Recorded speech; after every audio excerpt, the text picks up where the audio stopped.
Kerja. Ayo kita kerja.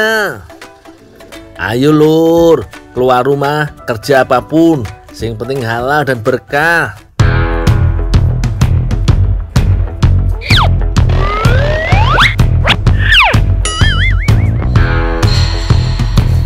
Pak, ngapain? Aduh, maling. Duh, Papa, ada yang maling sarung saya. Udah tuh, ayo, udah. Ayo. Kesana, larinya kesana.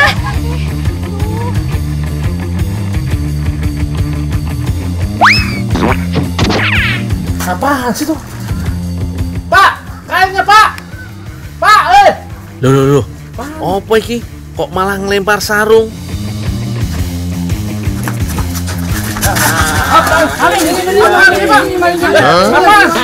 Ini malingnya nih. Maling apaan? Sudah, itu maling sarung. Ini sarungnya tadi ada Bentar, Pak. Buktinya ini ada nih sarung. Lah lur, hari apes. Benar-benar ndak ada di tanggalan. Mesti waspada dimanapun berada yo, biar ndak jadi korban salah sasaran. Itu saya lagi jalan bawa karung. Tahu ada orang lari nyopot gini ke muka saya. Udah, jangan banyak alasan. Udah ikut aja langsung. Bawa aja. Ini udah ada. Ketangkap? Iya teh, ini sarung teteh. Nah ini orangnya bukan. Aduh, ini mah bukan. Ini mah gundul. Salah bilang apa? Ciloko iki, kalau sampai aku keburu digebukin warga. Ada. Sorry anak aja. Masa ada maling bawa karung gede gini? Bapak asal nuduh aja. Duh, itu tepung buat apa? Ini tepung beras mau buat seroja. Oh, buat seroja. Iya. Oh ya udah, kalau gitu nanti kalau serojanya udah jadi datang ke tempat aku ya. Oh iya teh, nanti aku antar serojanya. Iya, ya udah deh. Aku nganter dulu nih tepung. Iya, ya deh, Dul.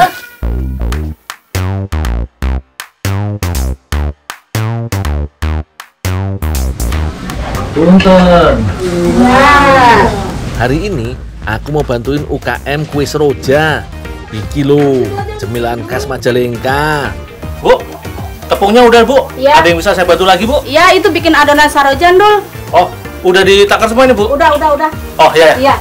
Tepatnya di Desa Lewi Seeng, Kecamatan Panyingkiran, Kabupaten Majalengka. Yuk, kita bikin adonan seroja, lur. Bahan-bahannya cukup mudah. Selain tepung beras dan telur ayam, ada juga bumbu yang sudah dihaluskan. Di antaranya bawang putih, biji ketumbar, gula, garam, dan lada.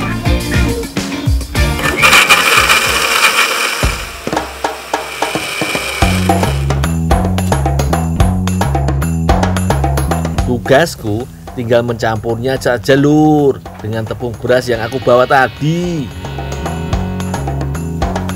Campur semua bahan dan tambahkan air sesuai takaran.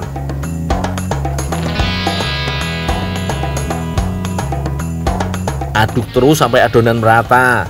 Jangan sampai menggumpal yo.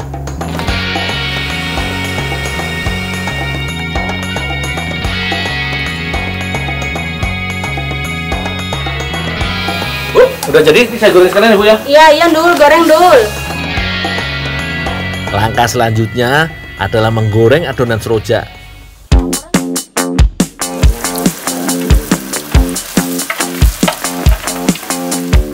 Seperti namanya, kue seroja juga dibentuk menyerupai bunga seroja, lur. Pastinya dengan alat cetak yang sudah dibuat sebelumnya. Di beberapa daerah, kue ini juga disebut kembang goyang.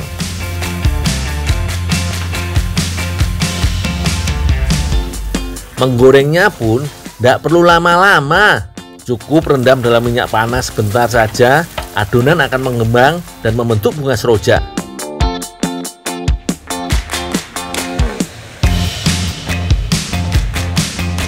Cita rasanya yang gurih dan crispy sangat diminati warga Majalengka dan sekitarnya.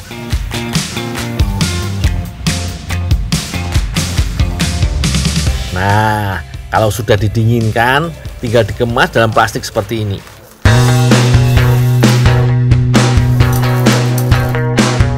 Kue seroja khas Majalengka pun siap dipasarkan ke Cirebon, Bandung, bahkan Jakarta.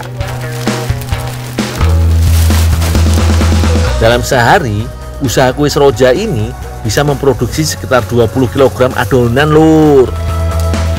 Cukup banyak dengan jumlah personil yang hanya 3 orang ini.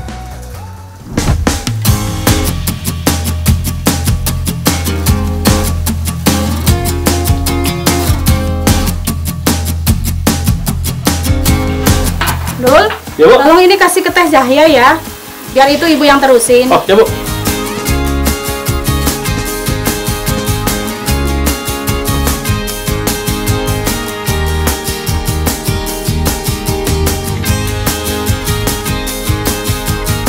Tak jauh dari tempatku bekerja, ada neng saya dan si Teteh yang lagi asik bikin kreasi kue khas Amerika. Yuk, langsung aja kita intip cara buat kue funnel, Lur. Nih yo, bahan-bahannya cukup mudah didapat. Ada tepung terigu, gula halus, gula pasir, susu cair, bubuk pengembang, dan telur ayam. Sementara untuk pewarna alaminya, cukup sediakan beberapa siung kunyit. Jangan lupa coklat batangan yo, Lur, biar tampilannya lebih ciamik.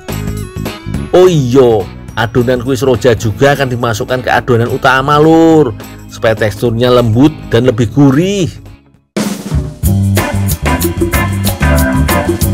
Pertama, masukkan beberapa telur ayam yo. Setelah itu, masukkan gula pasir, lalu kocok sampai mengembang.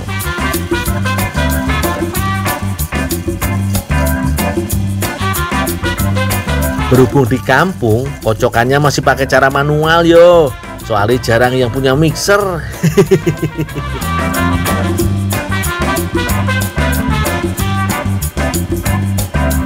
Teh, ini Teh kembang goyangnya sama adonannya nih Teh. Oke, iya, makasih ya Dul ya. Oh ya. Nanti kalau udah selesai, saya kasih tahu. Oh iya Teh.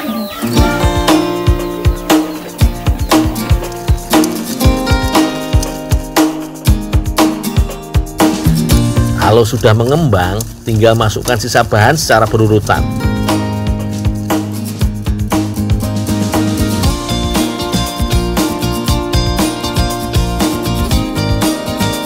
Aduk terus sampai halus dan jangan sampai ada bagian yang menggumpal yo.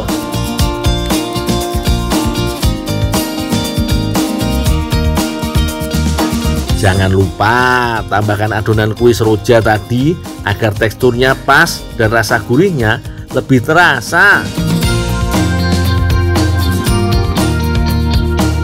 Sementara untuk pewarna alami, cukup siapkan kunyit yang diparut, Lur. Parut secukupnya dan campur dengan air untuk meratakan pewarna di dalam adonan nanti.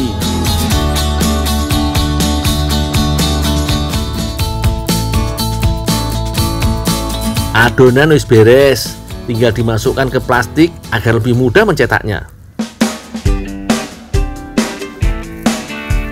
Hati-hati nih saya, jangan sampai tumpah yo. Bisa gagal makan enak kalau sampai tumpah. Udah ya, Bu? Udah. Udah ya? Ya udah. Kalau gitu saya masak ya? Iya.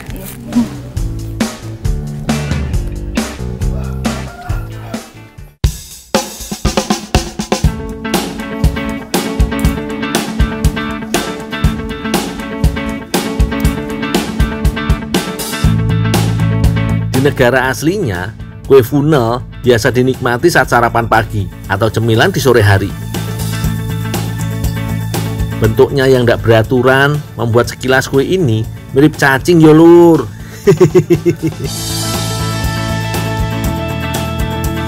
Salah satu kunci kelezatan kue funnel ada di tingkat kematangannya, Lur. Soalnya kalau terlalu lama di dalam minyak, kue bisa keras dan sulit dikunyah. Nah, segini cakep banget yo. Siapa dulu sih gawe? Neng saya gitu loh.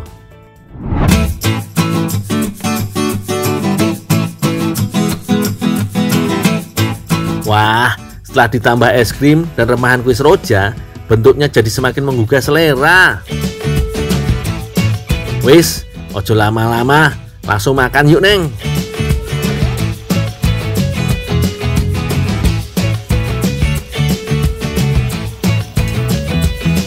Timbang aku jadi maling salah sasaran, mending makan kue funnel bareng si Neng.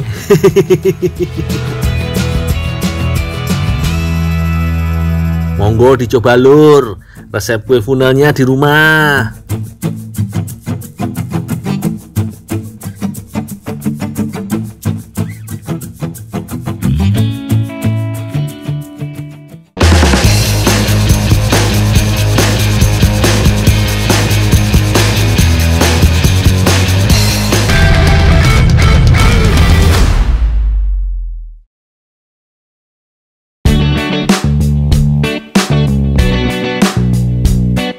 Panas-panas gini, enaknya berendam di air kayak Teh Yayu, Umi Omar dan teman-temannya.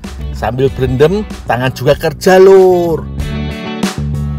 Aduk-aduk dasar setu cangkuang buat nyari ini nih, namanya towek. Cara nyarinya juga unik, diraba dulu tuh pakai kaki. Kalau udah bener, baru diambil deh.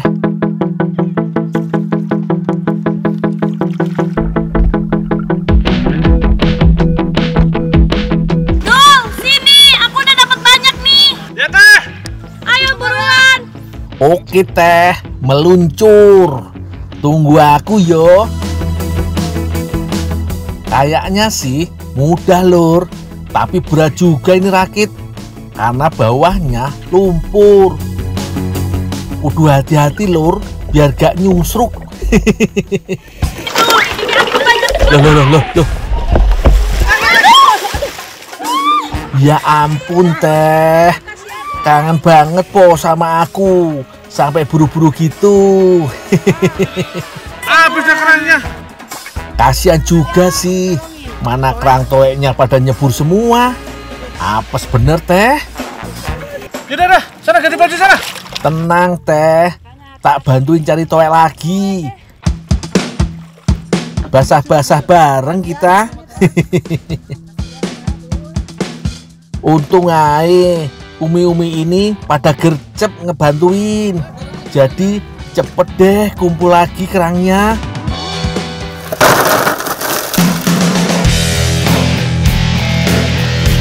Teh Yayu bilang dia dan Umi Omat akan mengolah toek ini menjadi kuliner lezat.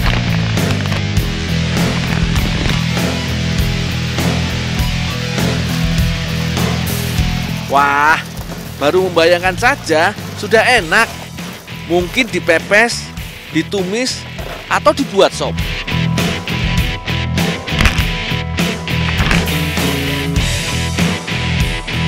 Katanya, toek harus direbus dulu sampai cangkangnya terbuka.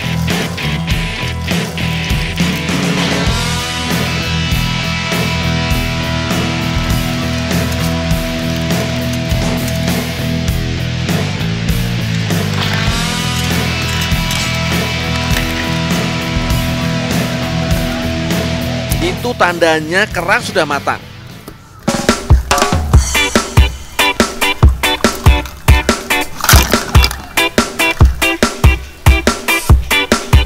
Nah, selanjutnya cangkang toek dibuka dan dikeluarkan isinya.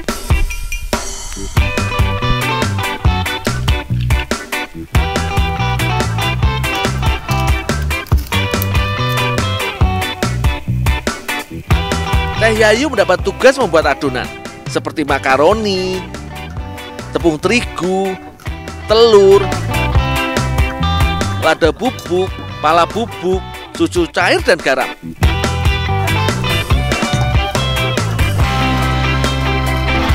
Nah, kalau Umi Omat menyiapkan wortel yang akan dicampurkan ke adonan. Umi Nani mengiris bawang putih, bawang bombay, dan daun bawang. Teh, ini teh, kerang toeknya. Ya, sekali diiris ya. Oh, ya. Ternyata toek yang aku rebus akan dimasak makaroni toek. Toek harus dicincang kasar supaya bisa tercampur merata dengan adonan. Oke lah teh, saya cincang semuanya ya.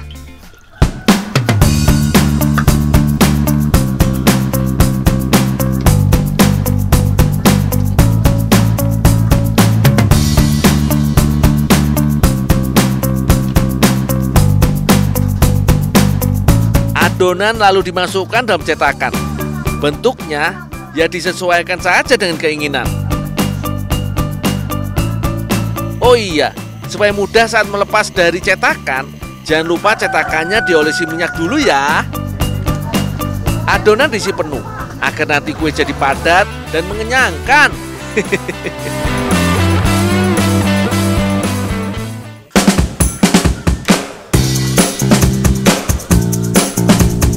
Adonan dikukus selama 15 menit.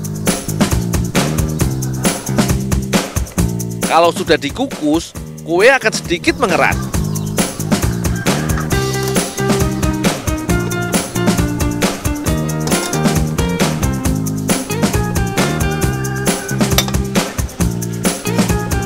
Selanjutnya, kue didinginkan supaya kue tidak pecah bentuknya saat digoreng nanti.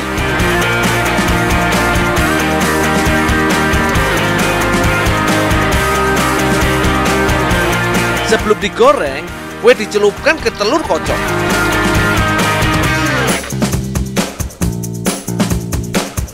Kue digoreng dengan api sedang.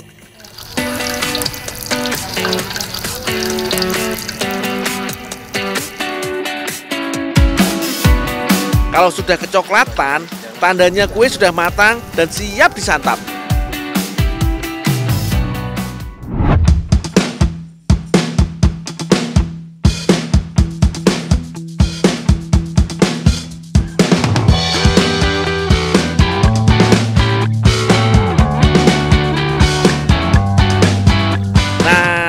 Kalau begini kan lengkap, menikmati suasana situ Cangkuang sambil ngemil kue makaroni towek. Rasa kuenya gurih dan benar-benar mengenyangkan. Bau amis kerangnya pun sudah tidak terasa. Apalagi, kata Teh Yayu, kerang bagus untuk menjaga kesehatan jantung dan mencegah tulang keropos. Tapi tetap hati-hati ya. Sebaiknya tidak mengkonsumsi kerang secara berlebihan karena berbahaya bagi kesehatan.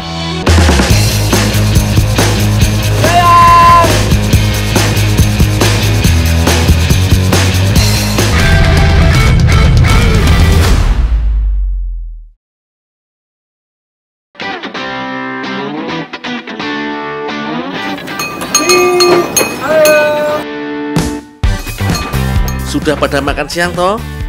Sekarang saatnya nonton Jejak Si Gundul. Ye, ada yang belum makan siang. Wah, jangan sampai kebiasaan telat makan loh. Gak bagus buat kesehatan. Mie ayam. Kalau mau ganjil pakai mie ayam dulu juga boleh. Kebetulan aku lagi bantuin Bang Rofi jualan mie ayam. Mau yang apa? Yang wortel apa yang bayam? Bayam. Satu apa dua? Satu aja. Ya, biasanya dua, maksudnya gede. Wah, enggak bang, nggak sanggup. Dua bang. Ya, ya duduk. Oke bang.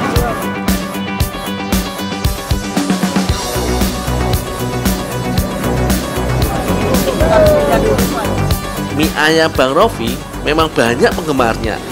Sabar yo Mas Pak, antri dulu. Semua pasti kebagian kok.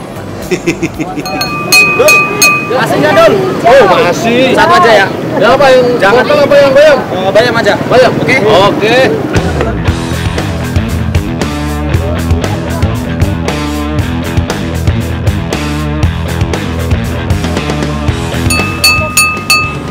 Mie ayam. Bang, ini satu bang. Satu. Ya. Lah, lo, entek. Walah, piye iki? Bang, minyak habis bang. Ambil di rumah Dul. Oh, saya tak ambil mie di rumah. Abang ngelain ya. Siap. Bang Rofi berlangganan mie buatan Pak Kandiman karena kualitasnya yang bagus. Pak, Ya. minyak habis, Pak. Oh ya udah, tolong bantuin ngadon biar cepet dagang lagi. Mas bikin dulu. Oke, bikin dulu. Oh, ya, Pak. Yo. Nah iki, mumpung di tempat Pak Ngadiman, aku mau ikut buat minyak.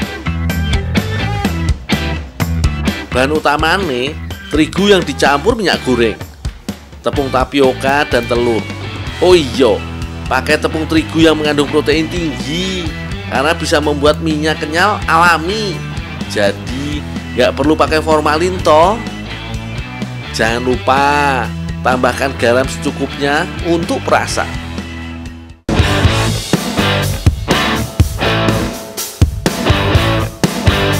Telur memang bisa membuat aroma mie sedikit anyir yo, tapi iki juga bisa membuat tekstur mie liat dan tidak mudah putus.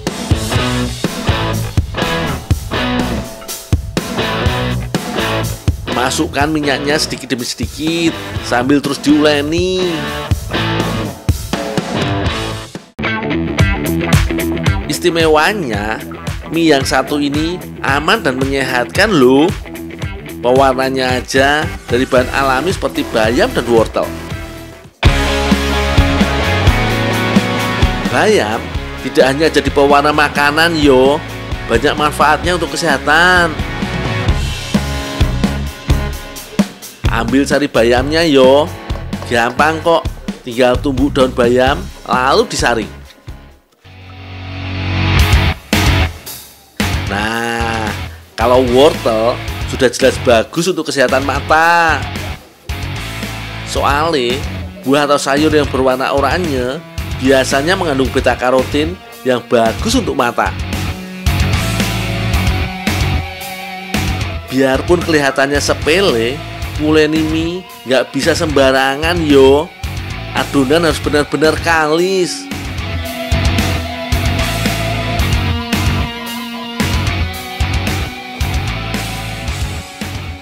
Bu, warnanya, Bu, udah siap. Nah, sekarang tinggal ditambah pewarna alami yang sudah dibuat. Sedikit demi sedikit saja yo. Kalau langsung banyak, justru membuat adonan lengket dan mie-nya jadi lembek.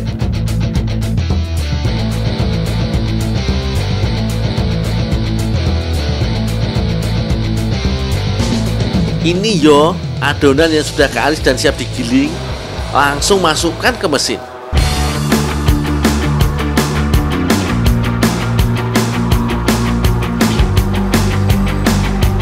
Gak cukup sekali menggiling loh. Gilingan pertama hanya akan membentuk adonan menjadi lembaran tipis. Kemudian digiling lagi supaya lembaran adonan lebih tipis tapi gak mudah putus.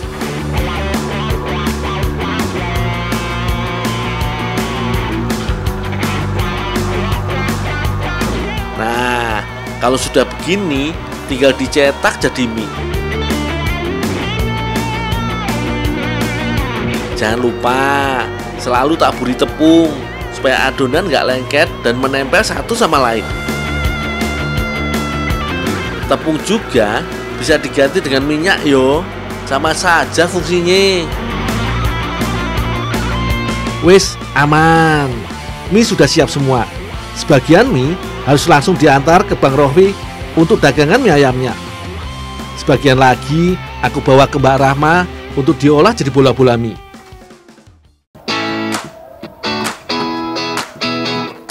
Nah, minyak udah jadi nih, Mbak. Oh iya, Doh. Taruh situ potong ya. Oh, iya, Pak.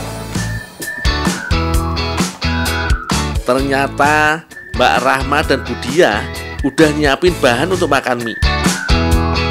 Katanya sih mau diolah jadi bola-bola mie. Wah, kayaknya enak ini. Gini cukup, Mbak. Iya, cukup segitu. Saya jalan dulu, Pak ya. Iya, kasih ya, Dul.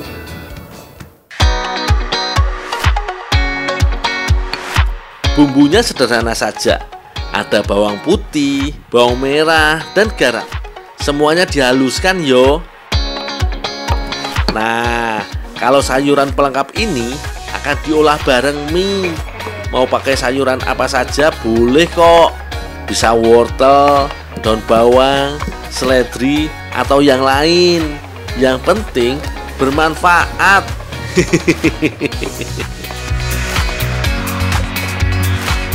Oh iya, rajangannya yang halus, jadi hasil bulatan mie-nya nggak terlalu besar.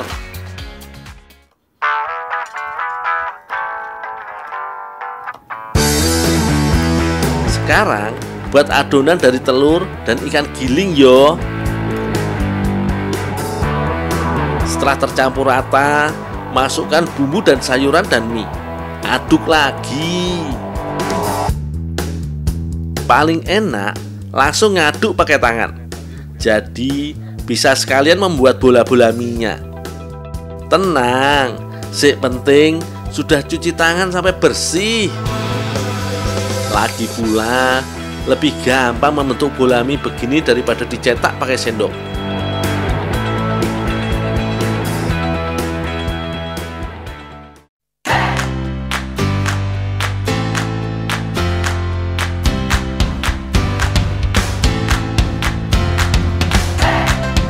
Selanjutnya tinggal menggoreng bola-bola mie dalam minyak panas yo.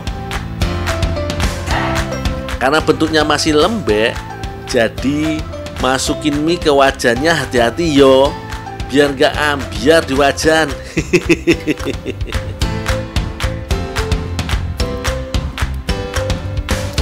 Jangan lupa dibolak-balik supaya matangnya rata. Kalau sudah mengeras, tandanya bola-bola mie sudah matang. Bisa langsung diangkat. Ingat, jangan sampai gosong, nanti nggak enak dimakan loh.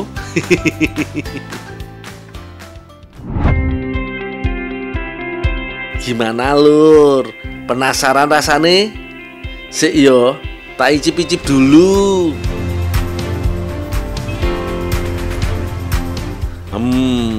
Mantap rasane. Makan satu, yo jelas kurang.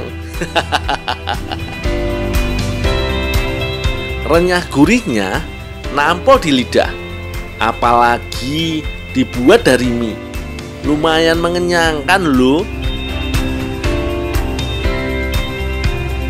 Terbukti toh, kalau mie bukan cuma enak direbus atau digoreng, bisa juga dikreasi seperti ini. Monggo, kalau yang mau coba resepnya.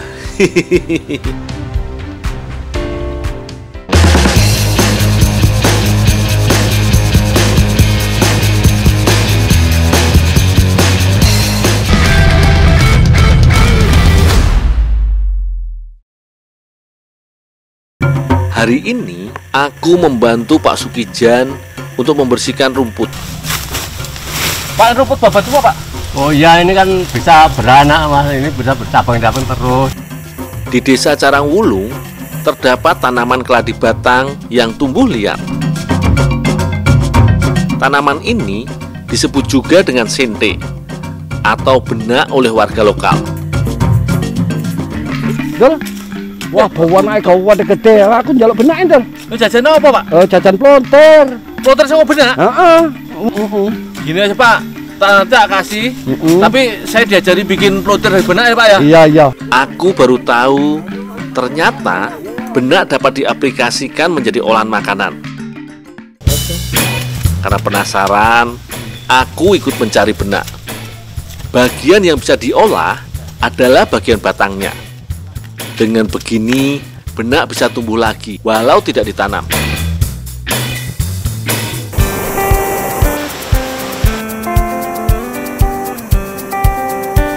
Bu, minta diajarin bikin onter-onter benak ya, Bu ya? Oh iya iya. Kalian, Bu, saya pinjam, Bu, keranjangnya. Iya. Ya.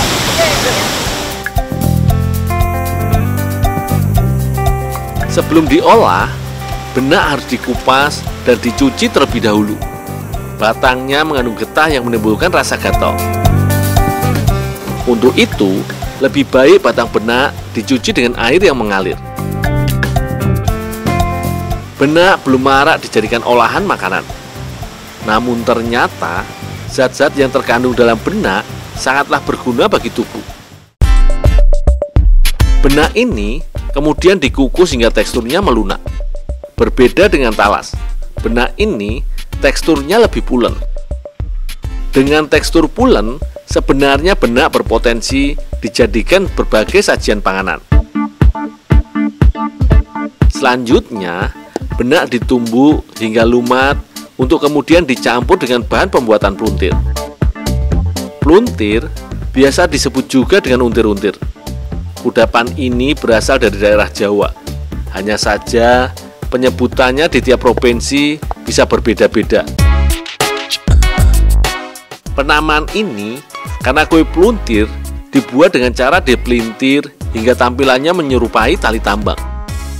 Jika biasanya pluntir hanya berwarna kuning muda saja, kali ini pluntir yang kami buat akan lebih istimewa. Mbak Debbie menyiapkan pewarna dari bahan alami, yaitu daun bayam. Cukup mudah untuk membuat pewarna ini. Hanya tinggal memarut dan memerasnya saja. Warna yang dihasilkan pun cukup terang dan pekat. Sementara itu, Bu Sri menyiapkan adonan untuk membuat pluntir.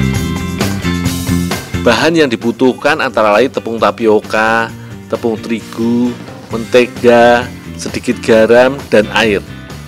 Semua bahan dicampur hingga kalis. Selanjutnya, barulah tumbukan benak ditambahkan dalam adonan. Cara membentuknya pun rupanya tidak terlalu mudah. Perlu kehati-hatian agar adonan tidak putus saat dipelintir.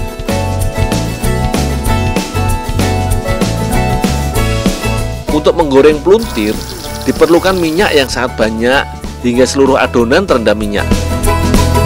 Tidak membutuhkan waktu lama, pluntir pun siap untuk dinikmati.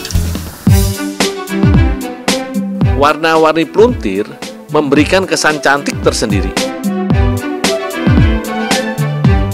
Bagian luar pluntir terasa renyah, namun bagian dalamnya terasa lembut dan pulen yang berasal dari benak.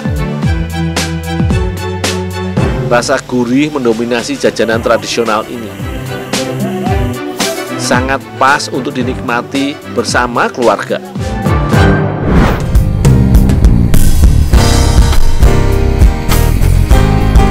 Terong Belanda merupakan salah satu buah asli Brastagi. Saat berjalan-jalan di kebun, aku melihat banyak terong Belanda yang sudah matang. Pak, minta terong Belandanya ya Pak ya. Oh ya Dul, ambil aja cukupnya Dul. Ciri terong Belanda yang sudah matang adalah warna buahnya yang berubah dari hijau menjadi kemerahan. Aku memetik banyak buahnya yang sudah matang. Rencananya, aku akan membawanya pada Bu Rusmi.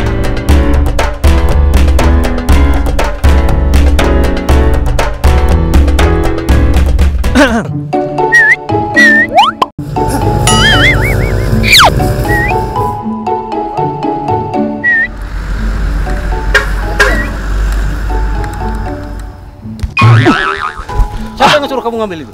Bapak, ini saya tadi sudah minta, Pak. Siapa? Tadi saya sudah minta, saya cari-cari orang, tak ada, saya sudah teriak. Saya suruh Ibu Aini ini.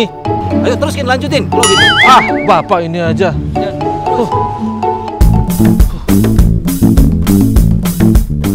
Ini mana si gundul ini? Nggak datang-datang si gundul ini. Bu Rusmi sudah menungguku di rumah. Ia telah menyiapkan daun singkut yang akan digunakan untuk membuat kudapan khas Tanah Karo. Datang-datang si gundul sampai sekarang. Katanya bantuin orang, tapi dia nggak datang. Mana nih si gundul ini? Kurang ajar kau ya gundul, kau. Apa tuh? Abis ibu merapat terus. Kau bikin aku sengat aja ini terus ini. Abis terkejut aku. Ini saya petik banyak ini Bu. Di mana kau ambil itu? Itu di kebun sana Bu. Kalau gitu udah kupas itu. Oh, ya Bu, ya Bu. Cepat kau kerja. Aku membantu untuk mengupas terong Belanda terlebih dahulu. Rupanya, ia ingin membuat kreasi kue cimpa unung-unung yang menggunakan terong Belanda sebagai campurannya. Kulitnya yang berwarna merah, kubuang hingga menyisakan kulit dalamnya yang berwarna kuning saja. Bagian inilah yang dapat diolah menjadi makanan. Warna kuning pada terong Belanda sudah dapat dikonsumsi. Namun sebagai campuran cimpa, bagian yang hendak digunakan hanyalah bagian yang berwarna merah saja. Sedangkan untuk isian, bagian kulit dalamnya lah yang akan digunakan. Karenanya, aku memisahkan terlebih dahulu bagian dalam buah dengan kulit dalam buahnya. Ada berbagai macam cimpa yang ada di Tanah Karo. Kali ini, kami akan membuat cimpa unung-unung. Kue cimpa adalah kue yang berbahan dasar tepung beras pulut dan tepung terigu. Kue cimpa biasanya diisi dengan gula merah dan juga parutan kelapa. Kudapan ini adalah kudapan yang wajib ada pada saat pesta karo, terutama pada saat erdang medem atau pesta kerja tahunan. Dengan berbahan terong Belanda, cimpa unung-unung ini akan menjadi inovasi kuliner Tanah Karo. Titi, di mana kau Titi? Titi.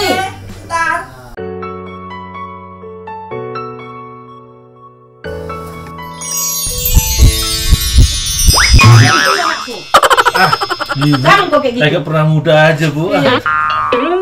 Terong Belanda lebih sering dijadikan selai ataupun sirup. Bagian merah dari buah dihancurkan terlebih dahulu. Tekstur buahnya tidak terlalu keras sehingga mudah untuk ditumbuk. Cukup dengan gelas, terong Belanda sudah hancur dengan sendirinya. Warna terong Belanda pun terlihat sangat segar. Adonan untuk membuat kreasi cimpa unung-unung tidaklah terlalu banyak. Hanya membutuhkan tepung beras dan juga terong Belanda yang sudah dihancurkan. Bahan tersebut dijadikan satu wadah dan dicampurkan hingga merata. Untuk membuat selai terong Belanda, bagian kulit dalam pada terong Belanda dimasak hingga hancur. Kemudian ditambahkan gula putih dan terus diaduk hingga seluruh bahan hancur lalu mengental. Dalam waktu 15 menit, selai terong Belanda pun jadi. Berbeda dengan kue yang biasa dibungkus dalam daun pisang, cimpa unung-unung haruslah dibungkus dengan daun singkut. Hal ini karena daun singkut dapat membuat cimpa menjadi lebih harum dan bertekstur mengikuti tekstur daun singkut. Ya udah Titi bawa sini, bantuin. Agar adonan tidak lengket di daun singkut diolesi sedikit minyak. Barulah adonan cimpa direkatkan di atas daun, lalu diisi dengan selai terong Belanda. Setelah cimpa dibungkus, daun singkut juga digunakan untuk mengikat ujung cimpa. Titi, kau masak sana ini. Kukus ya? Iya. Adonan cimpa sudah dibungkus. Kini saatnya cimpa dikukus. Membutuhkan waktu sekitar 20 menit untuk proses pengukusan hingga matang.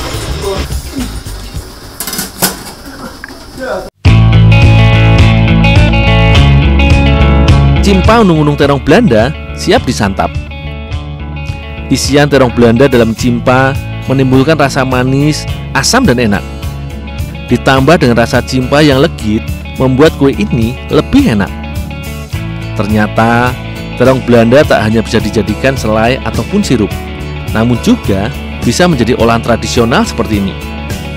Hingga kini, kue cimpa masih menjadi kudapan primadona di Tanah Karo. Dengan dikreasikan seperti ini, semoga kudapan ini terus bertahan hingga anak cucu kelak.